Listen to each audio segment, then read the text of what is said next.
So food insecurity is different from hunger in that it's not necessarily the feeling or the empty stomach, but it's the uncertainty of where your next meal is coming from. At Washington and Lee University, student organizations like Campus Kitchen address food insecurity in the local community through a food pantry and the repurposing of leftover food. But currently, there are no similar resources for low-income students who fall through gaps in the campus meal plan. Food insecurity is something I have grown up with a lot in my life. A lot of times it's just trying to focus on, okay, how much money can I spend and how long can I stretch it out to be able to feed myself?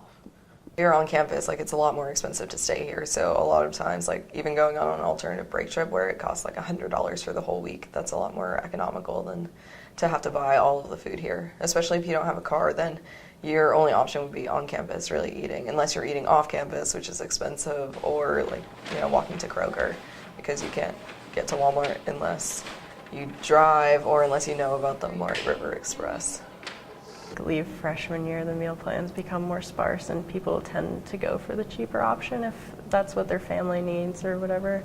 And so you don't always get 3 meals a day if you're trying to save money or something like that and can't buy groceries or can't get there to buy them. Well, definitely I think that the only reason that I don't have difficulty in finding food is because I'm a freshman. But once the benefits of being a first year or second year go away, I'm sure some difficulties will arise. But with freshmen, they get unlimited meal swipes, so food's not an issue. Plus you also have the food flex, so that wasn't an issue for me last year. This year though, even though we can eat anywhere, because I'm on financial aid, I only get the 7 minimum meal swipes. And it's kind of uncomfortable because I have to choose what I can eat or when I'm going to eat and whether I'm just going to eat it now and not eat anything later, or if I'm going to just sleep in, which is really not healthy. So that way, if I'm not awake, I'm not hungry. Questbridge scholars I've talked to and I have all kind of related around this fact, and we don't necessarily call it food insecurity as we're experiencing it, but if you look at what we're talking about, it falls under the term food insecurity, so kind of forage in a way for food.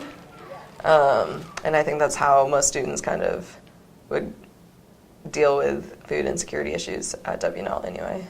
School has pretty good resources, but it's disappointing for those of us who are on that kind of financial aid to not get it. It feels like, we've worked really hard to get where we are, but we're not getting any kind of, payoff or anything from it.